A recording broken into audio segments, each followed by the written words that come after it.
got the opportunity, and so I said that I wanted you to come so that I'll listen to you, speak with you, and see in what way government can be of assistance to you. One of the first things we need to do is to prevent these fire outbreaks from happening. In some cases, it might be due to wrong wiring and things like that, or use of inferior materials. But in some cases too, we can't rule out what we call arson, that is deliberately, people deliberately setting fire in order to cause destruction. I remember it happened before in 2013 when I was newly sworn in as president. There were market fires in almost every market, which was quite unusual. And in many cases, the investigation showed that people deliberately set fire in order to just cause chaos and confusion. And so we need to look at several things. One, how to prevent it from happening again. Two, how to alleviate your plight. And three, how the market should be rebuilt. And so the first one is, we held a meeting with the security heads today to see how we can tighten security around all the major markets in order to prevent any such occurrence. Just this morning we heard about Techiman Market, to a fire in Techiman Market. So it looks like it's something that is going to continue, and so we need to take quick steps. And so I've asked the security on all the major markets in order to prevent any such occurrence. Just this morning we heard about Techiman Market, to a fire in Techiman Market. So it looks like it's something that is going to continue, and so we need to take quick steps. And so I've asked the security to arrange with the loss of capital, the loss of goods has been very heavy. And so we asked The designate for Finance, Dr. Cassiel Otteh-Forson, has outlined his key priorities if confirmed. Now, during his vetting by the Appointment Committee of Parliament on January 13, Dr. Forson expressed his ambition to be remembered as a minister who successfully reduced the prices of goods and services while stabilizing the economy. He also sought divine assistance in achieving his goals, which included turning the economy around and creating jobs. That will affect the economy.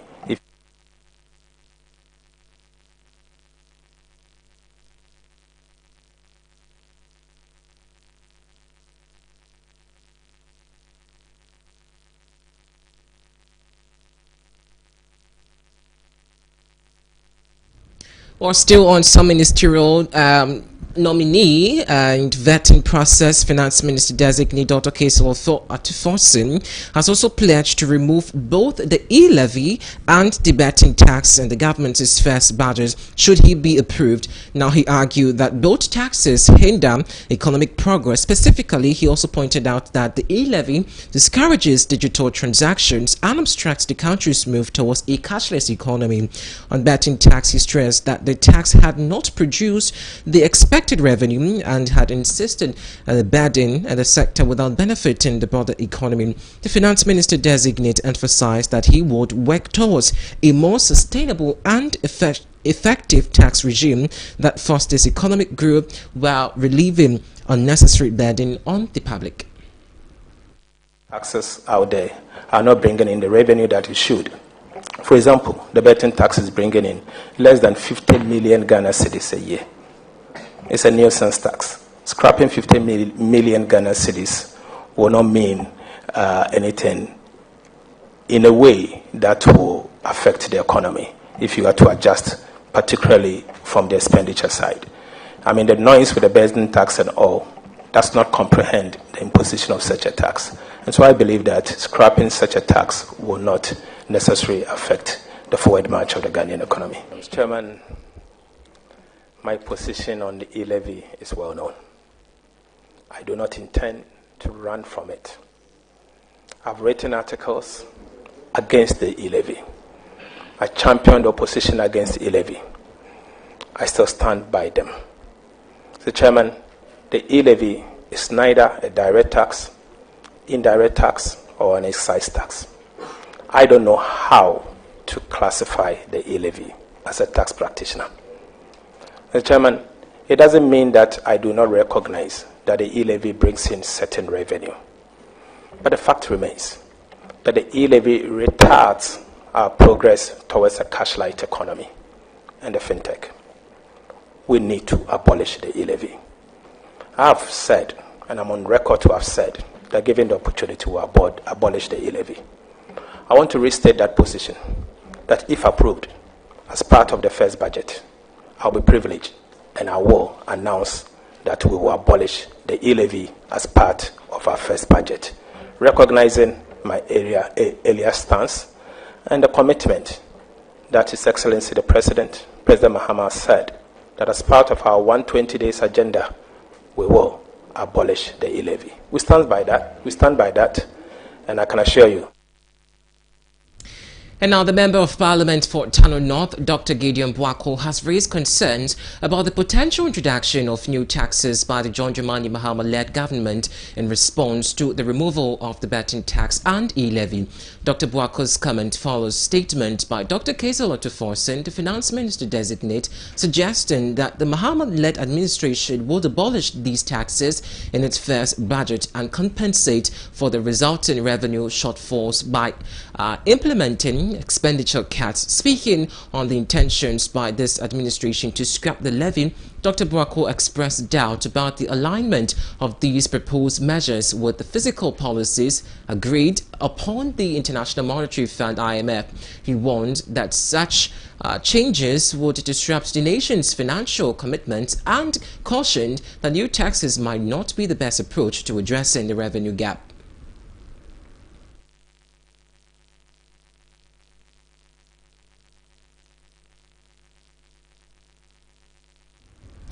Still on the voting process, President Mahama's nominee for Finance Minister, Dr. Cassiel Ato Forson, has pledged to reduce Ghana's inflation to single digit through robust fiscal measures, particularly by controlling government expenditure. Speaking during his vetting on January 13, Dr. Forson outlined a series of proposals aimed at stabilizing the economy, including cutting unnecessary spending and reducing the country's reliance on borrowing. One of his key priorities, he stated, is to bring inflation down to a target range of 8%. The Finance Minister designate also promised to restore confidence in the economy amidst fiscal discipline. To further address Ghana's fiscal challenges, Mr. Ato Forson noted that the country would work with its development partners, including the African Development Bank, the World Bank, the European Union, and other bilateral agencies, as well as the International Monetary Fund, if the need arises to access cheaper source of financing.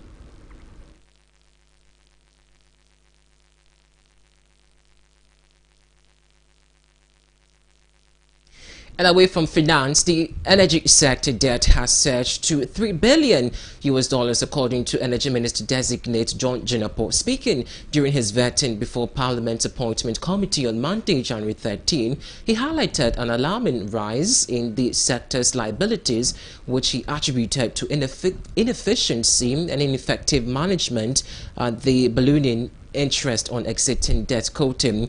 When we are leaving office, the debt stock consolidated was close to $2 billion. Fortunately, I have documents and summary of the energy sector debt and lenders through August 31, 2017. The ESLA PLC got a full audit of the entire energy sector debt.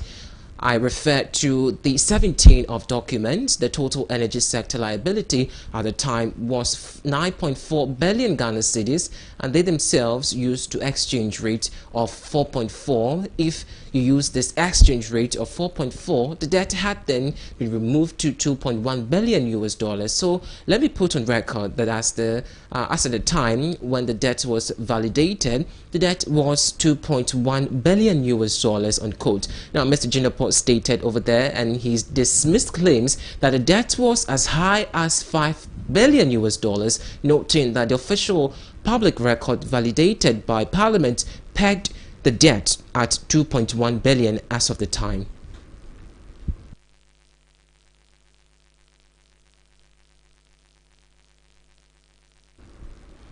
Meanwhile, the Energy Minister designate John Junapo has stated unequivocally that the government will not exchange or engage in sole sourcing when considering private sector participation in the Electricity Company of Ghana. Speaking during his vetting session before the Appointment Committee on Parliament on Monday, January 13, Mr. Junapo emphasized the administration's commitment to competitive and transparent process to select private partners for the stage of the state-owned power distributor.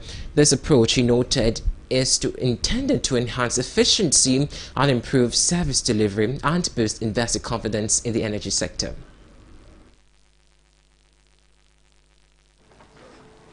Go ahead. Thank you, Chairman. We believe there should be private sector participation. What we intend to do is to form a 7-member committee chaired by technical experts, legal experts, financial experts, and some industry players, and even somebody from the consumer side. What we want them to do is to get us a framework looking at best practices. Would the concession approach work, or a full privatization work? We will stay off as politicians, let them get a framework in a more transparent, open, frank manner. Then when we get a buy-in of Ghanaians, then we can set the standards using an RFQ, an RFP, and then a competitive tender process. Let me make this clear. We are not going to do sole sourcing when it comes to the ECG private sector participation. Competitive tender process with some element of private sector participation using local content, and then we set the KPIs so we make progress. And so we are clear. Now, the Public Utilities Workers Union pool of TUC Ghana has reaffirmed its staunch opposition to the privatization of the Electricity Company of Ghana, citing concerns over a long-term sustainability and affordability of Ghana's energy sector. In a press release congratulating President John Dramani Mahama on his electoral victory, PUW commended his administration's commitment to tackling challenges in the energy sector, housing and water sectors. Now, the union representing workers primarily in a utility and housing sector expressed its readiness to collaborate with the government to find lasting and cost-effective solutions to these pressing issues. However, PUW cautioned against the growing calls for various interest groups advocating for the privatization of ECG as a solution to the energy sector problems.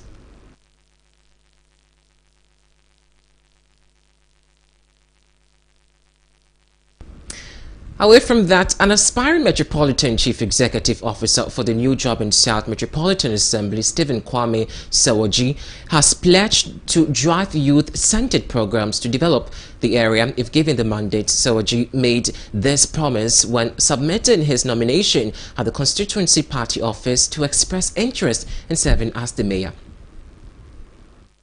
Directive from the National Executives of the NDC for interested individuals to apply for Metropolitan, Municipal and District Chief Executive MMDC positions. The former Deputy Constituency Secretary of the National Democratic Congress in the New Job South, Stephen Kwame Sewoji, filed his application for the highest local governance position in the metropolis. Kwame Sewoji asserted that he is the best fit for the position, having spent several years in the metropolis with a good understanding of the needs of the youth. For me, my aim and what resonates with me today is that how to get job for the youth. I was part of the regional team, particularly with the youth, regional youth command. We're in charge of operations, and we told over 100 plus ghettos in this region. And when it comes to Koforidua New Job itself, if I'm to mention that, you marvel. We have same slums here, same ghettos here. The youth will wake up in the morning, go and sit there. What are they do is to smoke till evening. And it is not their fault. If there are jobs available, they will do. And I'm resonant with the fact that President John Dramani Mahama, in this particular campaign, promised one, to do a national apprenticeship program, which is directly goes to help the youth. It is youth-oriented program. Another one is the 1 million Kodi program, whereby youth who are interested in this internet jobs and other things can be trained and have jobs. Some enthusiastic party supporters who accompanied him to file his application expressed confidence in his leadership, charging the government to consider him. Strategy on board the youth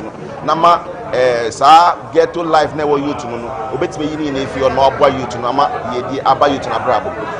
President Mama Khan said big push 24-hour economy. Sunday money in and here youth more energy. I implement all those kind of policies.